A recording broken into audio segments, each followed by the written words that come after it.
They're always motivated. Was last night's challenge as motivated as you and your line mates have been, at least for a particular game?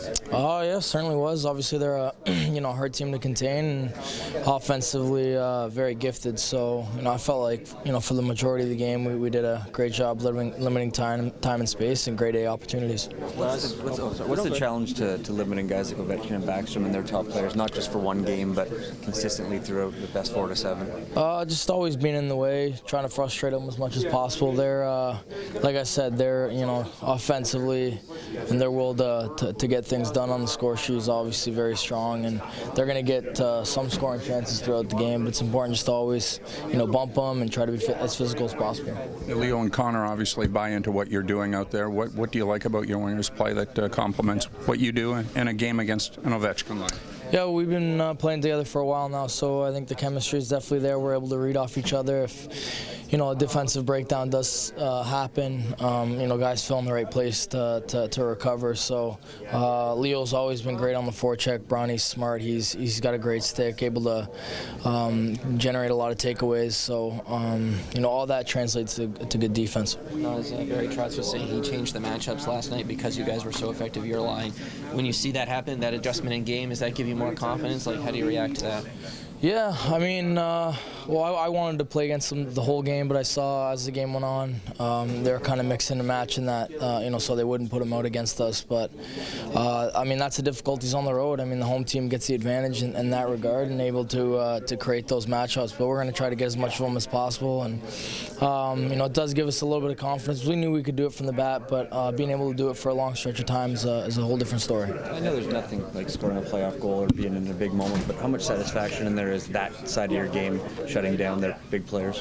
Well, that's part of winning. I've learned throughout my career that scoring goals and getting assists and having points all the time isn't necessarily the key component to winning. It's playing all areas of the ice, and I get satisfaction of shutting down top players as well, me and my line mates. So that's something that I can definitely appreciate. Do you guys think you guys sent a message about what this series could be like based on what you did in the first game, coming in here and coming this close to winning? Yeah, I mean, to fans on the outside, for sure, I think they understand that we can play for them. I mean, I don't think Washington's a naive team.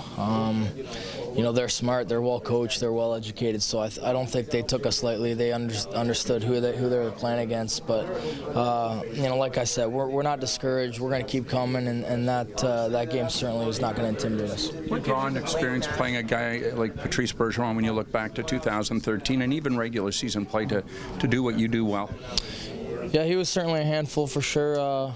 Just good in all areas. I mean, with this particular part of our matchup with that Backstrom line, majority of their face-offs are taken in the offensive zone for them, so that means a lot of defensive starts for my line in particular. So we got to make sure they're also a skilled team, run a lot of plays off the face-off circle on a lot of wins, especially with Ovechkin coming off his weak side there. So we got to be aware. Winning face-offs is important. Barry Trotz said last night that he switched up the matchups a bit because of how good you guys were, your line specifically. I mean, what did you feel was working well in that first period for you?